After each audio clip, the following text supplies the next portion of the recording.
और अब कुछ खबरें तिजारती दुनिया से। आलमी मार्केट में सोने की कीमत में इजाफे के बायस पाकिस्तान में भी सोने के नव तारीख की बुलंद तरीन सतह पर पहुंच गए।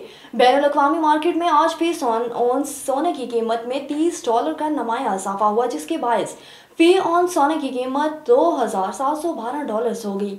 पाकिस्तान में फी तोला सोने की कीमत में ₹3,000 और 10 ग्राम सोने की कीमत में ₹2,572 का इजाफा रिकॉर्ड किया गया। Governor state bank of Pakistan Jamil Ahmed ने माली साल 2023 और 24 के हवाले से रिपोर्ट जारी कर दी। गवर्नर स्टेट बैंक की रिपोर्ट के मुताबिक 2 मुश्किल सालों के बाद माली साल 2024 में माशी बेहतरी दिखाई गई।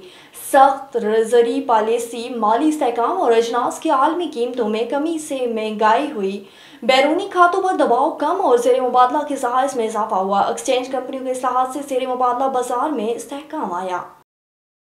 मुल्क में हफ्तावार बुनियादों पर महंगाई की शरह में फिर से इजाफा रिकॉर्ड किया गया। अदारा शमरारियात की रिपोर्ट के मुताबिक गुज़श्ता हफ्ते के दौरान महंगाई की शरह 0.28% बढ़ गई। मुल्क में महंगाई की सालाना शरह 15.2% हो गई। एक हफ्ते के दौरान 19 एशिया महंगी, जबकि 9 की कीमतें कम हो गई।